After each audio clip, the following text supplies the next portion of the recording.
Most people don't realize this, but the moment you think what is wrong with this person is the moment your brain shuts down curiosity and replaces it with judgment. It happens in meetings, in relationships, in traffic, and online. Someone talks too much. Someone moves too slow. Someone doesn't get the point.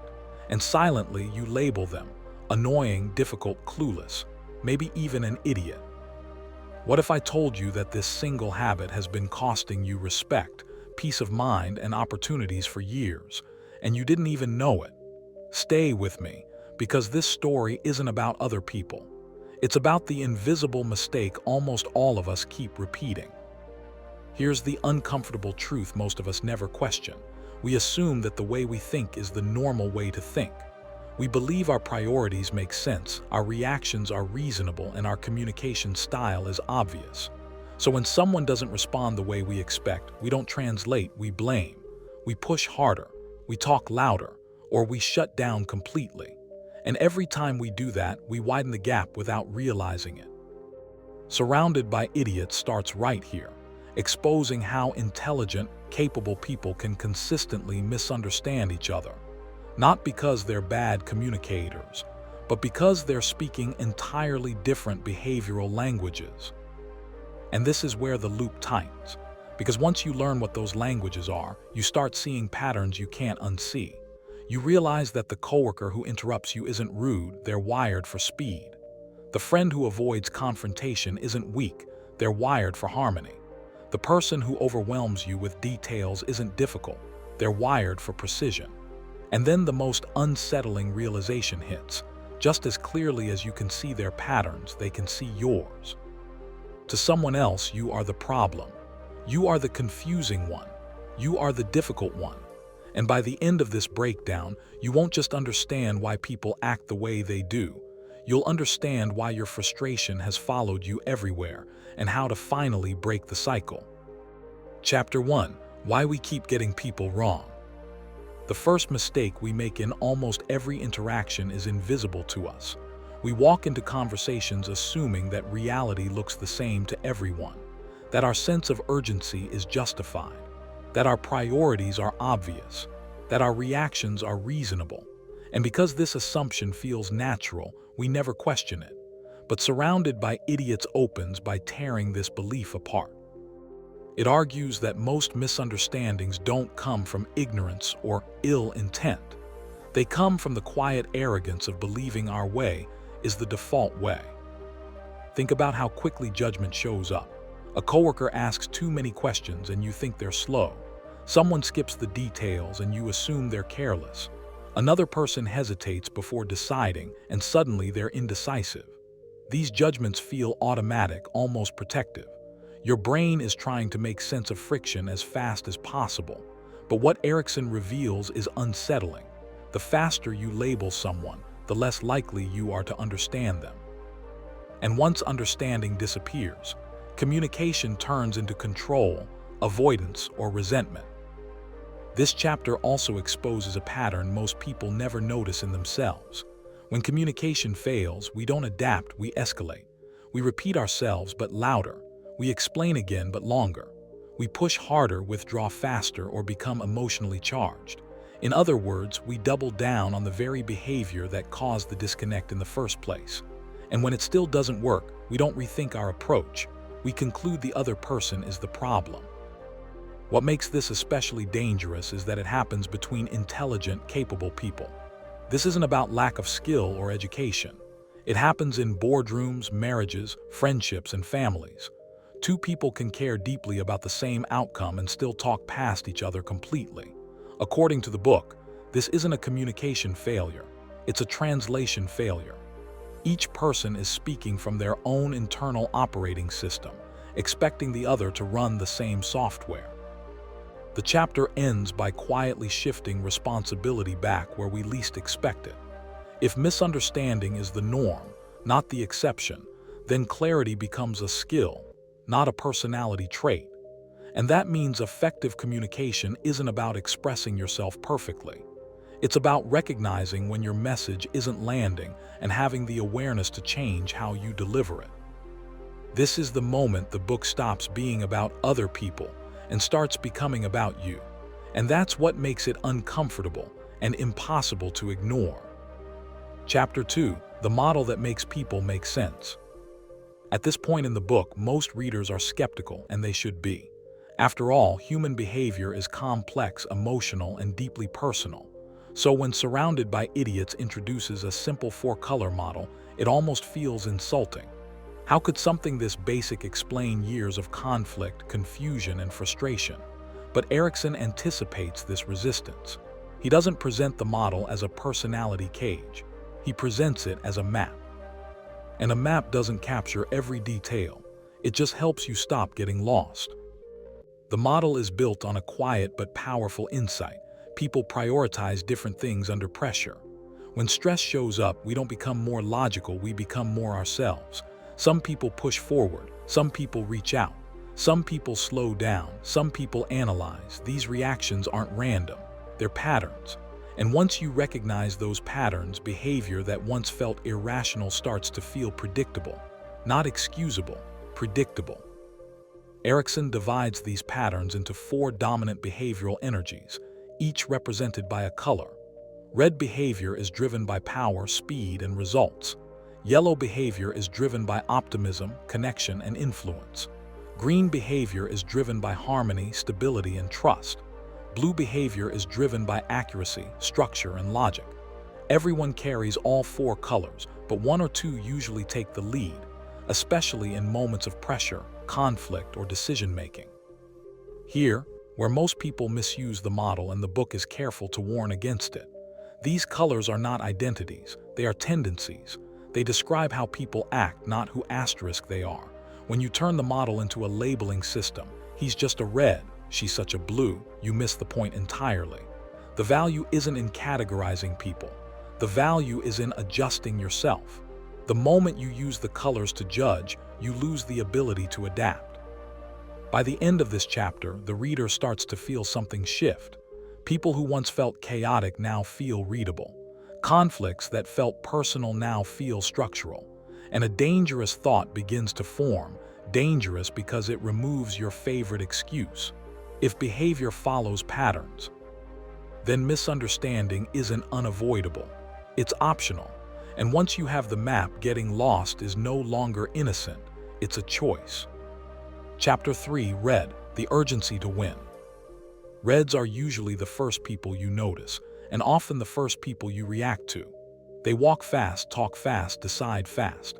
In their world, hesitation feels like weakness and efficiency feels like respect. When a red asks a question, they're not inviting discussion, they're clearing obstacles. Surrounded by Idiots makes it clear that red behavior isn't about aggression for its own sake. It's about control over outcomes. Reds don't want to dominate people, they want to dominate results. You've probably experienced a red without realizing it. A meeting starts, and within minutes the red cuts through the conversation with, "What's the goal here?" Someone begins explaining context, and the red interrupts with, "Just give me the answer." To everyone else, this can feel dismissive or arrogant. But from the red's perspective, unnecessary details are delays, and delays feel like failure. Their urgency isn't personal, it's wired. This chapter also reveals the strength that makes reds invaluable and dangerous. Reds thrive in crisis. When others hesitate, reds act. They make decisions with limited information and accept the risk of being wrong. That confidence creates momentum, but it also creates collateral damage. Reds often overlook emotional impact, misread silence as agreement, and mistake compliance for commitment. When things go wrong, they assume people weren't moving fast enough, never that they were pushing too hard. Where reds struggle most is communication. They speak in conclusions, not processes. They value clarity over empathy and speed over consensus. When they're misunderstood, they don't slow down, they accelerate. They repeat the message more forcefully, believing volume will create alignment. This is where conflict escalates. What feels like leadership to a red can feel like pressure or intimidation to everyone else in the room. The chapter ends with a subtle but critical insight. Reds are not effective because they are dominant. They are effective when others trust them. And trust doesn't come from control, it comes from awareness. When reds learn to pause, acknowledge emotion, and invite buy-in, their natural drive turns from friction into force. Without that awareness, their greatest strength becomes the very thing that isolates them. Chapter 4: Yellow, the need to be seen heard. Yellows bring energy into a room before they bring information. They speak with emotion, gesture with enthusiasm, and turn ordinary moments into stories. In Surrounded by Idiots, Erikson describes yellow behavior as driven by connection and recognition. To a yellow, life isn't something to manage, it's something to experience. They don't just want to communicate, they want to engage. And when they're at their best, they make people feel alive. You've seen this play out in real life. A yellow turns a quick update into a 10-minute story. A simple question becomes a personal anecdote. In meetings, they think out loud, bouncing ideas off the room without filtering them first. To structured thinkers, this can feel chaotic or unproductive. But to a yellow, thinking is a social act. Silence feels unnatural. Energy fuels clarity. This chapter highlights the core strength of yellows: influence. Yellows inspire action not through authority or data, but through emotion. They're natural motivators, storytellers, and connectors. They can sell ideas, rally teams, and build relationships faster than any other type. People follow yellows because they feel seen around them. That emotional intelligence is real, even if it doesn't show up on spreadsheets. But influence without structure has a cost. Yellows often struggle with follow-through. Details feel restrictive. Deadlines feel flexible. When pressure increases, they may avoid uncomfortable conversations or overpromise to keep the mood positive. This is where misunderstandings multiply. Others interpret this as irresponsibility or lack of discipline, while yellows experience it as being misunderstood and confined. The chapter closes by reframing the problem. Yellows don't need to become more serious, they need to become more intentional. When they learn to pause, listen, and anchor their energy to clear commitments, their enthusiasm becomes powerful instead of exhausting. Without that balance, their greatest gift, the ability to connect, becomes the very reason others stop taking them seriously. Chapter 5: Green, the quiet need for harmony. Greens rarely demand attention, but they're often the reason everything keeps working. In Surrounded by Idiots, green behavior is defined by a deep need for stability, trust, and peace. Greens don't rush into decisions, and they don't enjoy the spotlight. They observe first, listen carefully, and move only when they feel safe. In a loud, fast-moving world, their calm presence is easy to overlook, but impossible to replace. You'll usually recognize a green by what they don't do. They don't interrupt. They don't dominate conversations. They don't escalate conflict. In meetings, they nod, take notes, and quietly support the group's direction. To more aggressive personalities, this can look like passivity or lack of ambition. But the book makes it clear: greens aren't slow because they don't care. They're slow because they care deeply about consequences, relationships, and long-term impact. This chapter reveals the internal pressure greens carry. Because they value harmony, they often absorb tension rather than confront it. They say yes when they want to say no. They adapt when they're uncomfortable. Over time, this creates a silent emotional load that no one else sees. And when that load becomes too heavy, greens don't explode. They withdraw. Their disengagement isn't dramatic, but it's final. Greens struggle most when change is forced on them without explanation. Sudden shifts in plans, rushed decisions, or aggressive deadlines trigger anxiety, not motivation. When pushed, they don't fight back, they shut down. This is where others make a critical mistake. They assume silence means agreement, when in reality it often means unresolved concern. By the time the problem becomes visible, trust has already been damaged.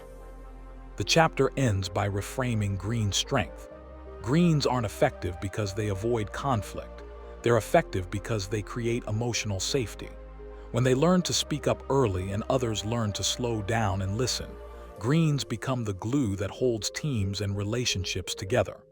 Without that mutual awareness, their patience turns into quiet resignation, and the people who valued them most only realize it after they're gone. The real twist of Surrounded by Idiots is that nothing about the world actually changes by the end of the book. Only your lens does. The people who once drained your energy, tested your patience, or made you feel misunderstood are still there, behaving exactly as they always have. But now, you see the pattern beneath the behavior. You recognize the language they're speaking, the needs driving their actions, and the invisible priorities shaping their decisions. And once that awareness clicks in, frustration loses its grip, not because people got easier, but because you got smarter about how to meet them. What makes this realization uncomfortable is that it removes your favorite excuse. You can no longer say, "That's just how I am," or "They should know better." The book quietly hands responsibility back to you. If communication is about being understood, then adaptation isn't weakness, it's skill. Somewhere along the way, you realize that every conflict you replay in your mind could have gone differently if you had chosen curiosity over judgment. And that realization lingers, because it's empowering and unsettling at the same time. So here's the real question this book leaves you with. The next time you feel surrounded by idiots, will you react the way you always have, or will you pause and translate? If this breakdown helped you see people differently, take a moment to let me know in the comments which color you recognized first, and why. And if you want more deep dives into books that challenge how you think, communicate, and lead, make sure to like this video and subscribe. Because the moment you stop labeling people and start understanding them is the moment everything gets easier, and that's a skill worth building.